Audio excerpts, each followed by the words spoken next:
Good morning, friends. It's Valerie Ling here. I am a clinical psychologist. I'm also the founder of the Center for Effective Living, a group mental health practice, and I'm in Gordon, Sydney, New South Wales, in case there's another Gordon. I would like to share with you what's happening in my home at the moment. We've got a bit of a project, let's bust up perfectionism going. One of the things we have discovered as a family is that some of us have got some traits of perfectionism, and it's been rearing its ugly head lately and making life a little bit difficult for those of the people in my family who are struggling with it. So we've tried a couple of things. So the thing about perfectionism is, we need to do the work to actually get out of that mental gridlock that tricks us into believing that mistakes are bad, that it speaks poorly of you, that you've always got to get it 100%. And it's also that feeling of discomfort that we need to learn to tolerate when things are not done 100% and we want to keep going and pushing ourselves. So we've been trying a couple of things at home to kind of just, loosen up the grip of perfectionism. And the way that we do it in clinical practice, one way is by graded exposure, which is to actually do some experiments with ourselves to just introduce little elements of imperfection a little bit at a time. And so at home, we had done that, leave a piece of work undone for, 30 minutes, walk away. Mess up a couple of pictures, leave, your bed covers a little bit undone, not quite tucked in, and walk away and build up and build up and build up to the point now where we have a project going on where it's a DIY project that is being attempted with very little planning, very little preparation, just enough to get the structure for a good enough structure and for a good enough finish.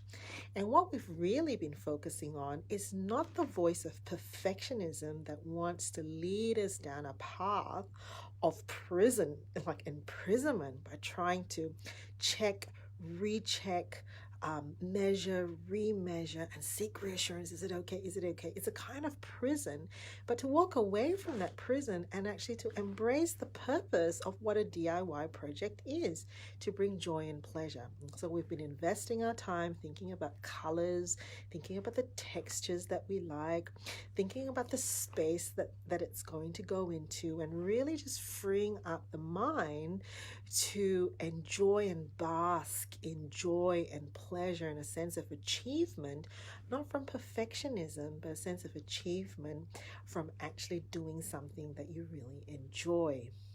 So this weekend, I am away from my family, and so the DIY project started 3 days ago. And, we were making small, it was kind of, okay, work on it, now walk away, because you have to settle yourself, because you want to fix, or redo or throw away, because it's not, walk away, walk away, walk away. To the point now where the thing is assembled, and we have looked upon our work this morning, and we are not happy with it. We are not happy with it. And even before breakfast was had, there was a conversation, and I could see that what was coming up now is something that very often happens in anxiety, other than avoidance, is reassurance seeking.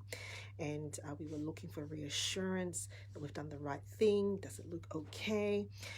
And at the bottom of that is really the question of, have I messed it up? Is it good enough? Am I good enough? Am I good enough? Right? And this is where the conversation needs to turn then to a concept we've been talking about at home, which is grace. Boy, that is a difficult one to swallow. Grace is a difficult one to swallow. Grace is accepting that you are loved not because you are perfect. Grace is accepting that mistakes and stuffing up is by far the norm, and therefore you are not defective. Grace is being able to accept that sometimes you need help, and that is okay. Grace is accepting that there's always the possibility that you can start again, you can try again, or you can walk away from it. right? So we've been talking about grace, and that's been a really hard pill for our perfectionists to swallow, because instead, what the perfectionist wants to believe is I have to earn my right to be here. And earning that means being perfect until I can get zero mistakes. That's when I'm okay. It's been a really hard one for us to walk away with. So because I'm on a retreat this weekend, I've actually driven away from home. Right when this was happening at home, and the morning started with the perfectionist looking at their DIY project and saying, "I'm not happy," etc., etc., etc. That was within 30 minutes of me heading in the car and actually leaving them for the weekend, which is a very hard thing to do. You want to reassure them, you want to rescue them from that distress. Instead, what we've had to do is to settle on what is the bottom line here in this project: to achieve joy, to achieve pleasure, to experience grace, to be able to speak to ourselves with compassion, and to walk away from that, right? Walk away from it and say, that is good enough.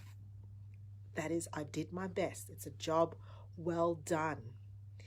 And we talked about how when it's symbolic that if the DIY project has got some imperfections, that's there to actually help us to remember that we're all like that and we're okay. It doesn't mean we throw the item away. It doesn't mean that we discard it or reject it or berate it. We accept that it's going to have some flaws because that's normal. So, do you have a perfectionist in your family? Are you a perfectionist?